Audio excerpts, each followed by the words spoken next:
এই শীতকালের বিকালে একটু মুখরোচক খাবার বানাবো, তাই আজকে বানাবো ফিশ বল। যার জন্য মাছগুলোকে নুন হলুদ দিয়ে ভালো করে সেদ্ধ করে মাছগুলোকে ছাড়িয়ে নিয়েছি। এবার একটা কড়াইয়ের মধ্যে পেঁয়াজ কুচি, আদা কুচি, রসুন কুচি দিয়ে ভালো করে একবার এগুলোকে ভেজে নেব। এবার এর মধ্যে ধনে গুঁড়ো, লঙ্কা গুঁড়ো, ভাজা জিরে গুঁড়ো, হলুদ গুঁড়ো, গোলমরিচ গুঁড়ো, নুন দিয়ে এই সমস্ত উপকরণগুলোকে ভালো করে ভেজে নিতে হবে।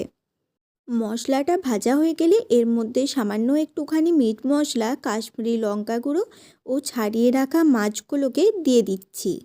আর সাথে সেদ্ধ করে ম্যাশ করে রাখা আলু দিয়ে মশলাটাকে ভালো করে তৈরি করে নিতে হবে। তারপর এর মধ্যে কাঁচা লঙ্কা কুচি আর ধনেপাতা কুচি দিয়ে দিলেই তৈরি হয়ে গেল।